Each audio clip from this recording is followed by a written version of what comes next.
Bismillahirrahmanirrahim. Assalamualaikum warahmatullahi wabarakatuh. Gimana kabar teman-teman semuanya? Mudah-mudahan baik-baik semua ya, sehat-sehat. Amin ya rabbal alamin. Selamat pagi, selamat siang, selamat sore, selamat malam, tergantung dari Anda kapan menonton. Tergantung dari Anda kapan mendengarkan materi ini. Oke teman-teman, hari ini kita akan ngomongin tentang gangguan kepribadian. Kemarin kita udah ngebahas apa itu kepribadian ya. Jadi kita ngulang sedikit, kemudian kita langsung meluncur apa pengertian dari gangguan kepribadian.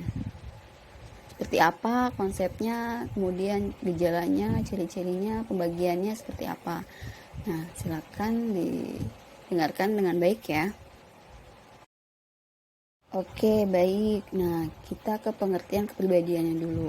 Jadi, kepribadian adalah sifat emosional dan perilaku yang menandai kehidupan seseorang dari hari ke hari dalam kondisi yang biasanya. Kepribadian ini biasanya punya sifat yang relatif stabil, kemudian dapat diramalkan dan sifatnya tetap.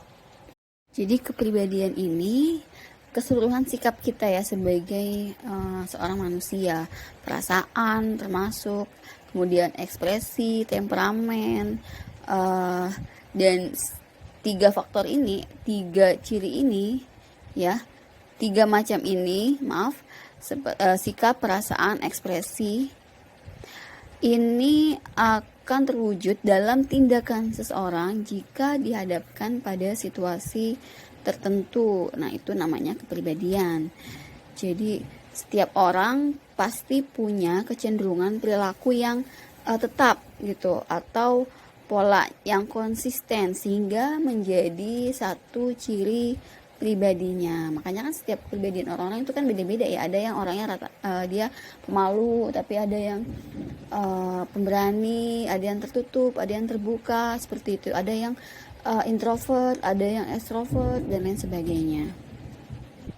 Oke, kemudian kepribadian seseorang ini terbentuk karena yang pertama, pengalaman yang umum, yaitu pengalaman yang dialami oleh tiap-tiap individu dalam satu budaya tertentu. Setiap budaya tentunya akan mempunyai ciri khas pribadi masing-masing. Misalnya suku Batak, nah dia punya pribadi yang pemberani seperti itu, kemudian tegas. Beda dengan suku Sunda, nah dia punya kepribadian yang lebih lembut gitu kan, kemudian lebih ramah gitu. Beda-beda. Nah, itu adalah satu sifat berdasarkan suku masing-masing itu punya ciri khas gitu. Orang Betawi dengan orang Jawa juga mereka berbeda. Orang Kalimantan dengan orang Bali itu punya ciri khas atau sifat-sifat tertentu. Kemudian yang kedua, kepribadian ini dibentuk dari pengalaman yang khusus dialami oleh individu itu sendiri. Pengalaman yang dialami sewaktu dia masih kecil, selama perjalanan hidupnya dari kecil hingga dia dewasa, itu akan membentuk kepribadian seseorang.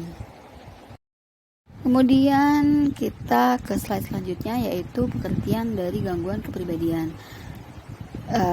Pengertian atau definisinya yaitu suatu ciri kepribadian yang menetap, kronis, kemudian dapat terjadi pada hampir semua keadaan, menyimpang secara jelas dari norma-norma budaya, serta menyebabkan fungsi kehidupan yang buruk, tidak fleksibel, dan biasanya terjadi pada akhir masa remaja atau awal masa dewasa.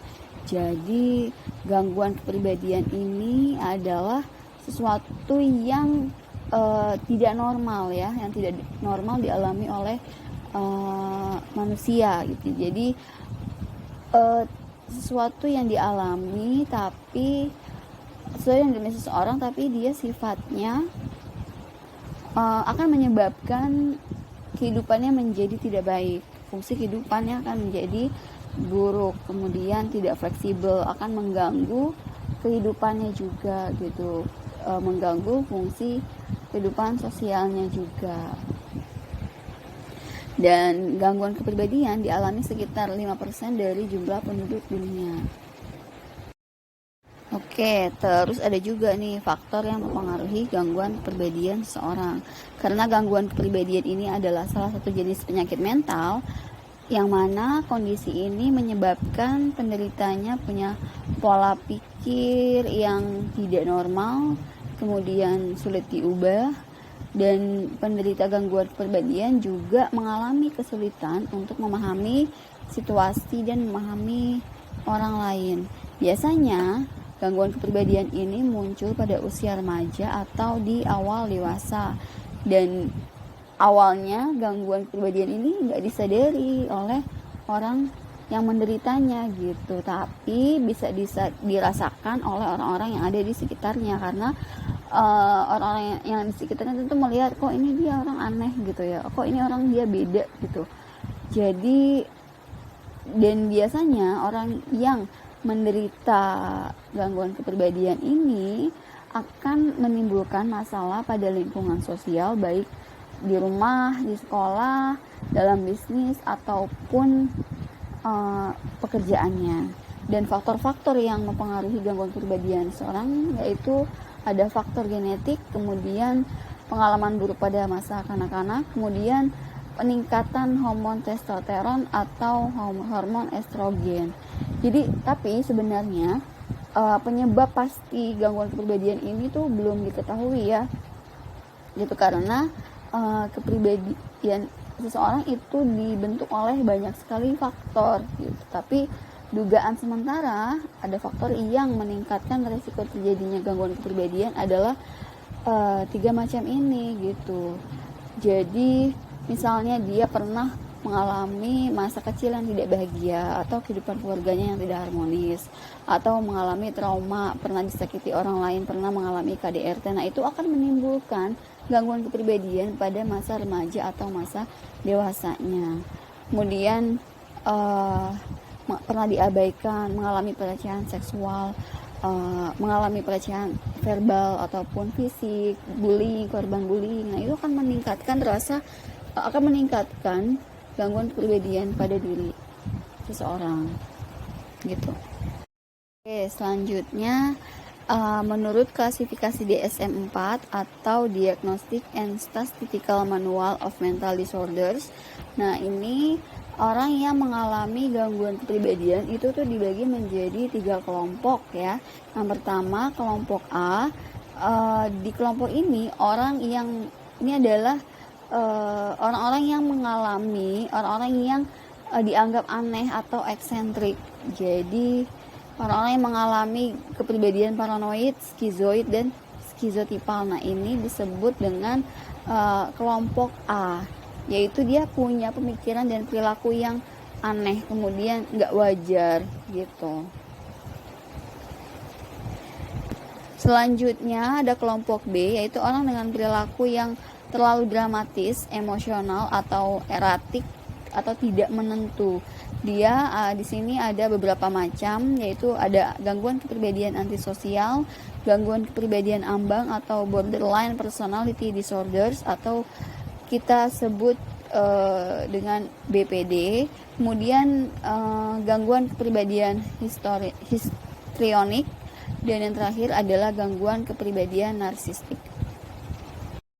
Adapun kelompok ketiga, kelompok C, orang yang seringkali tampak cemas atau ketakutan. Nah, ini terbagi menjadi 4, yaitu gangguan kepribadian menghindar, avoidant, gangguan kepribadian dependent, gangguan kepribadian obsesif kompulsif, gangguan kepribadian yang tidak ditentukan, dan ada 2 macam ya yang tidak ditentukan ini, yaitu pertama gangguan kepribadian pasif agresif dan gangguan kepribadian depresif. Baik teman-teman, kita ke penjelasan kelompok A dulu, yaitu kelompok yang dianggap aneh atau eksentrik. Oke, yang pertama masuk kategori kelompok A, yaitu adalah gangguan kepribadian paranoid. Dia ciri utamanya yaitu punya rasa curiga yang berulang-ulang. Kemudian yang kedua, selalu merasa orang lain mengancam atau merendahkan dirinya gitu. Jadi dia ngerasa tuh orang lain melihat dia tuh dengan tatapan yang merendahkan atau mengancam, padahal yang sebenarnya belum tentu seperti itu gitu. Kemudian yang ketiga, sangat tidak percaya pada orang lain. Hubungan sosialnya menjadi buruk ya. Dan selanjutnya yaitu yang keempat, terlalu sensitif akan kritikan. Yang kelima, bersikap bermusuhan. Kemudian dia juga punya emosi yang fluktuatif ya, pemarah, pendendam, mudah tersinggung. Jadi nggak boleh tuh diajak bercanda sedikit dia langsung tersinggung gitu. Sangat hati-hati dan selalu waspada. Kemudian selanjutnya dia kelihatan dingin gitu, selalu menjaga jarak dengan orang lain. Kemudian licik, sering berbohong, dan tidak punya rasa humor. Biasanya orang yang paranoid ini nggak bisa diajak bercanda, nggak bisa diajak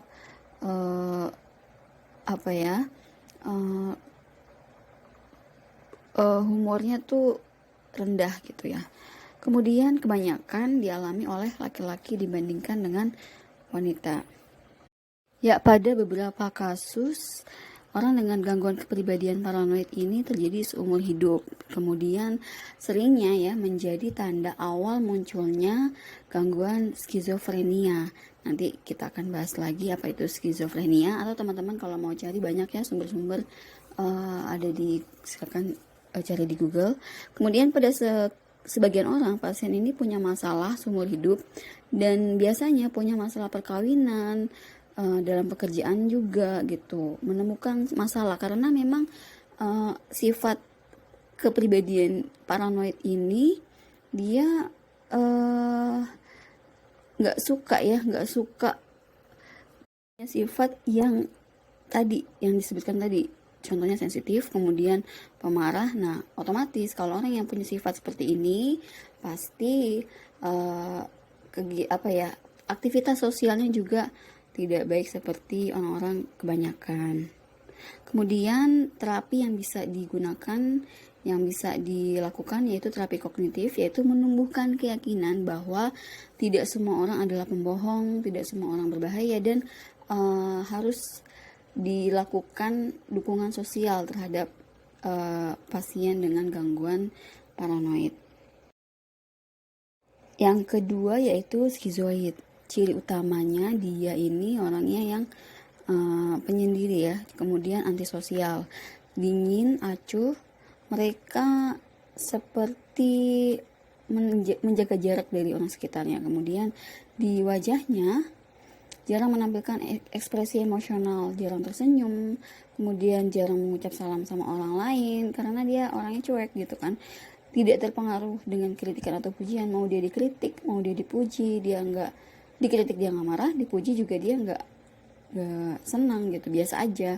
Kemudian biasanya orang dengan skizoid ini jarang berkencan karena dia merasa tidak tertarik dengan lawan jenis dan kadang tidak tertarik untuk menikah karena dia merasa sudah menemukan kebahagiaan dengan kesendiriannya gitu, dan tidak punya teman dekat gitu.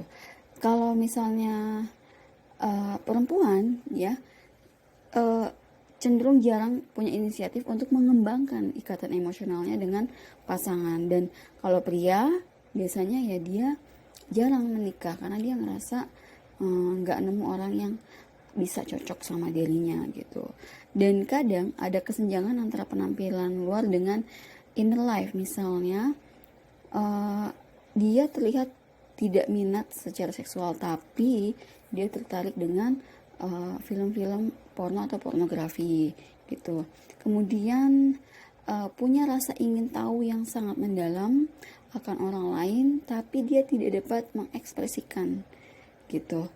Dan ada beberapa kasus ya yang mengalihkan sensitivitasnya dengan mengekspresikan rasa mendalam terhadap hewan. Jadi bisa jadi dia menumpahkan rasa kasih sayangnya itu sama hewan, menjadikan hewan sebagai teman dekatnya, sahabatnya, bahkan ada beberapa yang menjadikan hewan ini adalah satu-satunya orang yang dia cintai. Seperti itu. Biasanya gangguan ini berlangsung lama, tapi nggak selalu selama seumur hidup ya. Nah, ini tergantung dari pengaruh atau dari faktor lingkungan eksternal dia gitu. Biasanya skizoid ini disebabkan karena pada masa kecilnya, pada masa anak-anaknya dia kurang mendapat kasih sayang dari orang tuanya, dari lingkungannya. Nah, ini menjadikan dirinya punya rasa emosional yang kurang, kemudian menjadi dingin sikapnya, seperti itu. Kemudian selanjutnya ada gangguan kepribadian skizotipal. Gejala utamanya yaitu orang ini punya perilaku yang aneh, banyak pikiran magic atau tahayul, kemudian selalu punya ide-ide yang aneh juga ya. Kemudian kadang dia merasa mampu meramal perasaan orang lain, tapi tidak mengetahui perasaannya sendiri gitu. Dia selalu merasa cemas berlebihan, pembicaraan yang dikatakan, yang dibicarakan itu seringnya tuh tidak jelas gitu, atau dalam artian dia tuh kalau ngomong nggak biasa gitu, sehingga kadang orang lain atau lawan bicaranya tuh sulit untuk memahami, dan penampilannya berantakan atau tidak umum gitu, eksentrik ya dalam berpikir, dalam berperilaku gitu. Kemudian dia juga punya rasa cemas ya. Kecemasan sosialnya bahkan berhubungan dengan pikiran paranoid. Jadi dia merasa takut akan disakiti oleh orang lain. Kadang ada juga orang yang dengan gangguan kepribadian skizotipal ini dia terlibat dalam pikiran magis. Dia merasa dan dia yakin bahwa dia punya indera keenam, dan kemudian dia ngerasa bahwa orang lain ini dapat merasakan perasaan dia gitu. Sering ngomong yang nggak jelas atau sering ngomong hal-hal yang abstrak gitu. Kemudian penampilannya juga berantakan, wajahnya hanya menunjukkan sedikit emosi dan cenderung menarik diri secara sosial gitu. Dan kebanyakan ada ya kasus 10% pasien skizotipal ini akan melakukan bunuh diri karena dia ngerasa mungkin nggak kuat untuk menghadapi keanehan di dalam dirinya. Nah, pasien skizotipal ini sebagian besar dilaporkan punya gangguan skizofrenia gitu, dan ada juga pasien yang mempertahankan kepribadian skizotipalnya seumur hidup. Dia bisa menikah, dia bisa bekerja juga, tapi dengan tetap mempertahankan keanehannya. Kemudian yang kelompok B yaitu orang dengan perilaku yang terlalu dramatis, emosional atau erratik ya, jadi emosinya ini tidak menentu. Yang pertama di kategori B yaitu antisosial. Nah, dahulu disebutnya psikopat ya, kemudian saat ini disebut dengan sosiopat. Dia ditandai dengan perilaku antisosial dan tidak bertanggung jawab, serta kurangnya penyesalan untuk kesalahan mereka. Jadi kalau mereka melakukan kesalahan itu mereka nggak akan ada rasa penyesalan gitu, karena merasa dirinya tuh selalu berada di posisi yang benar. Kemudian secara berulang melakukan pelanggaran terhadap hak orang lain, dan orang ini sering melanggar hukum. Kurangnya kecemasan saat berhadapan dengan situasi yang mengancam. Dia tidak takut apapun, dia berani menyakiti orang lain, berani melakukan pelanggaran hukum. Kemudian orang yang egois, kurang empati, dan kadang-kadang berbuat sangat keji. Biasanya dia gagal dalam membina komitmen interpersonal dan di dalam pekerjaannya.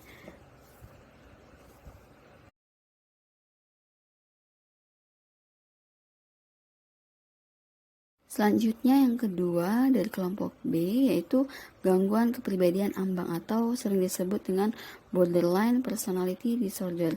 Nah, orang dengan BPD ini punya ciri-ciri mood atau suasana hatinya itu tidak stabil. Kadang tidak imbang gitu kan. Kemudian kurang kontrol atas impulsnya. Kemudian penderitanya berpikir bahwa dirinya buruk, dirinya bersalah atau tidak berarti gitu.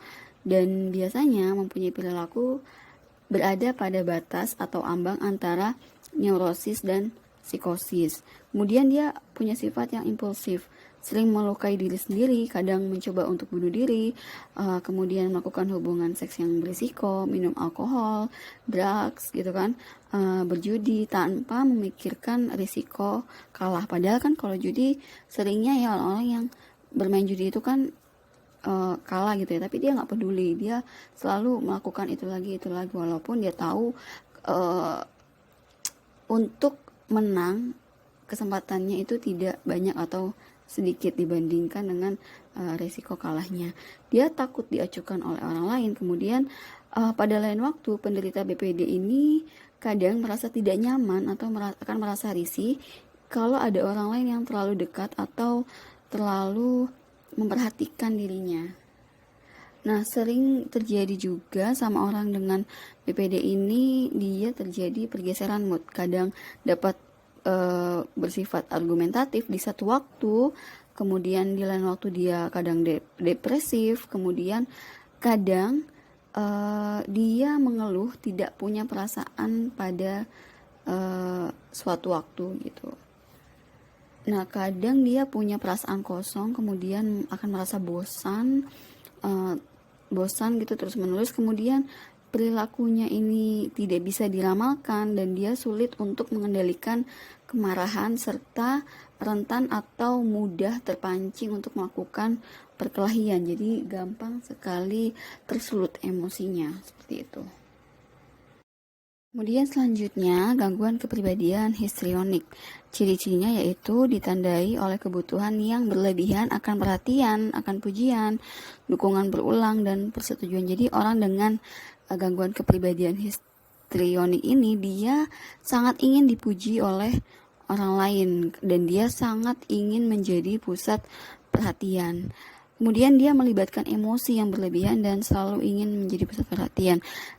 Cenderung menuntut agar orang lain memenuhi kebutuhan mereka dan berperan sebagai korban saat orang lain mengecewakan mereka. Jadi kalau dia tiba-tiba merasa kecewa, maka dia akan mendramatisir, ya. Kemudian dia akan berperan berpura-pura sebagai orang yang sangat tersakiti kalau memang dia dikecewakan.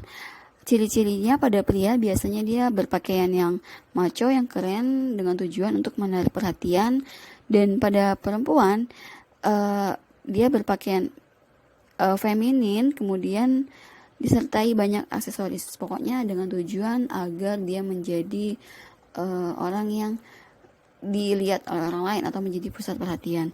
Kemudian terapi yang digunakan untuk orang dengan histrionik ini bisa dengan diberikan antidepresan atau antianksietas dan antipsikotik. Selanjutnya yaitu gangguan kepribadian narsistik. Orang-orang dengan narsistik ini mereka memiliki rasa bangga atau keyakinan yang sangat berlebihan akan dirinya sendiri dan mereka sangat senang dipuji. Kemudian membesarkan prestasi mereka dan berharap orang lain ini memujinya walaupun sebenarnya prestasinya biasa aja gitu. Dan mereka ini biasanya sangat peka terhadap kritik dan tidak suka malah kalau dikritik, marah gitu kan, karena mereka merasa sudah melakukan hal yang benar dan haus akan pujian gitu. Kemudian biasanya mereka seringkali memanfaatkan orang lain. Biasanya orang dengan narsistik ini sifatnya kronis dan agak sukar untuk disembuhkan.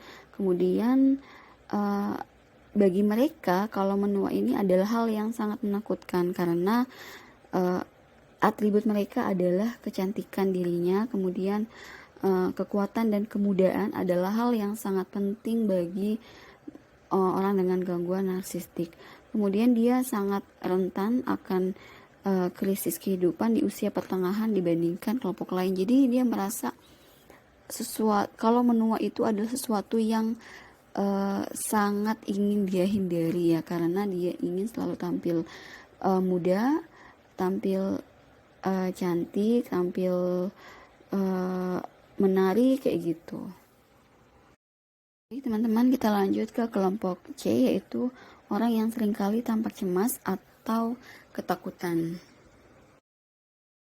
Yang pertama yaitu gangguan kepribadian avoidant atau menghindar. Orang dengan avoidant ini selalu melakukan penghindaran terhadap hubungan sosial karena takut mengalami penolakan atau kritik.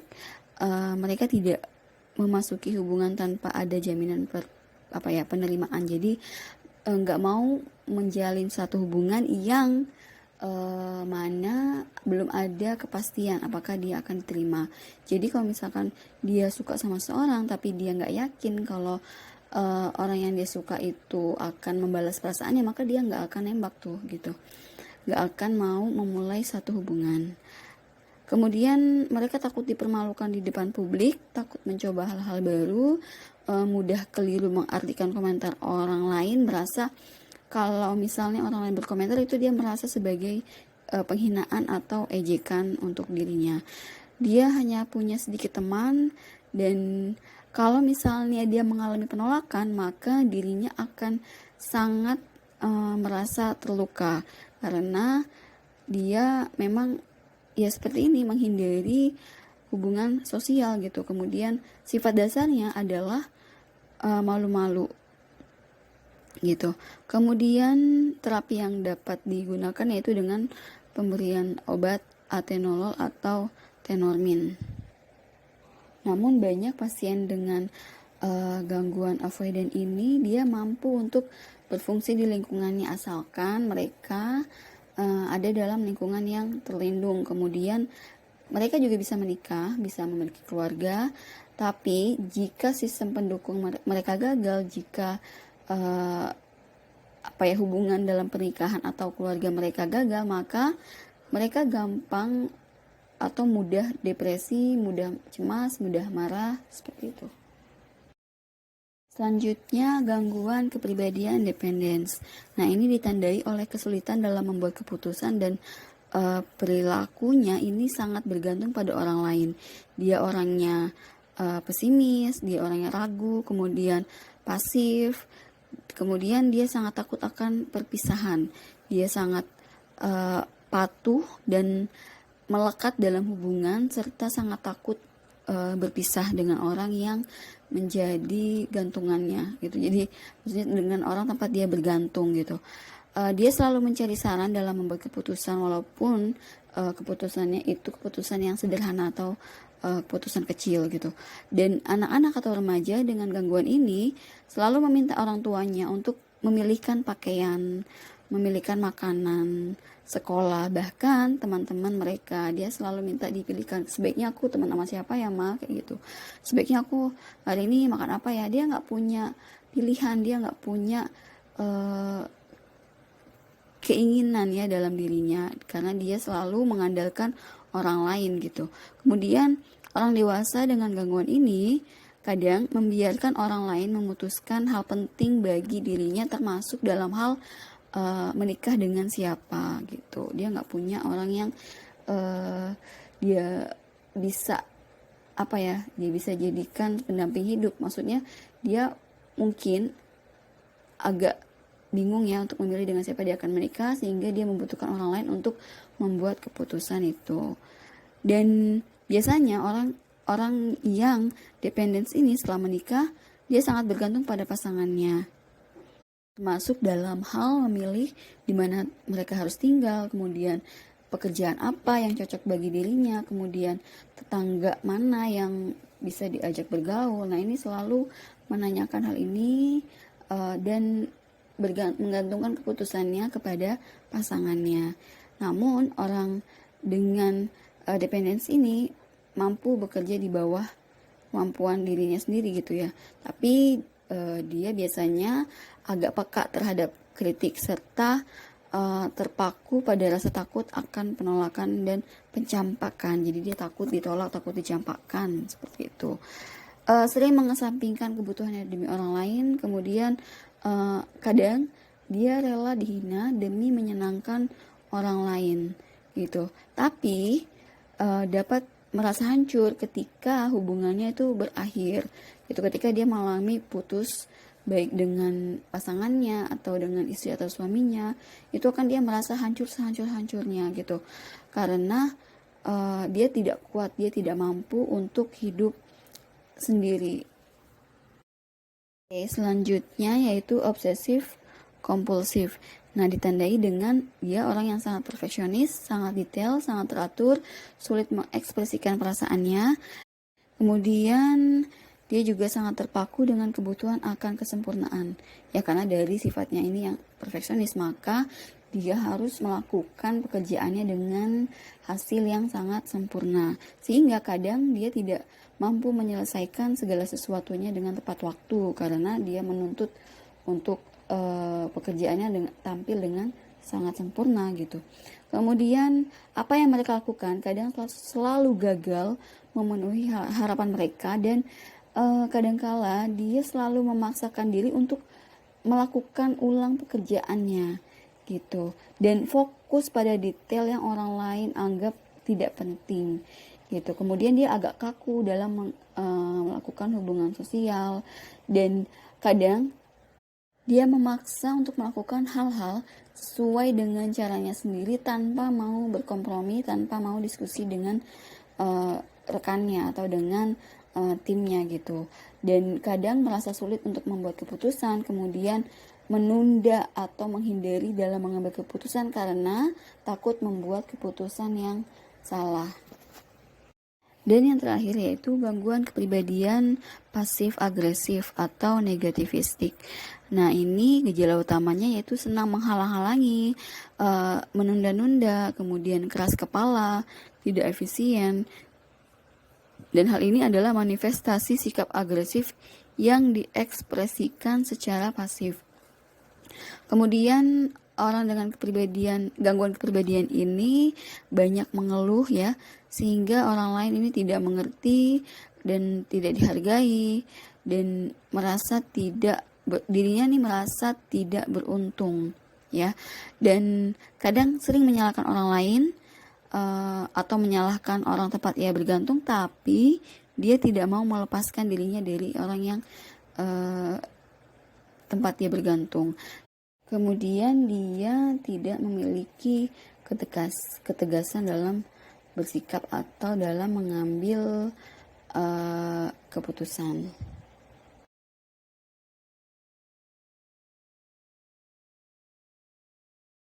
Ya, alhamdulillah sekian materi kita hari ini. Jika memang ada sesuatu yang tidak jelas atau memang ada yang mau ditanyakan, silahkan teman-teman sampaikan di grup ya. Baik, terima kasih atas perhatian semuanya. Wassalamualaikum warahmatullahi wabarakatuh.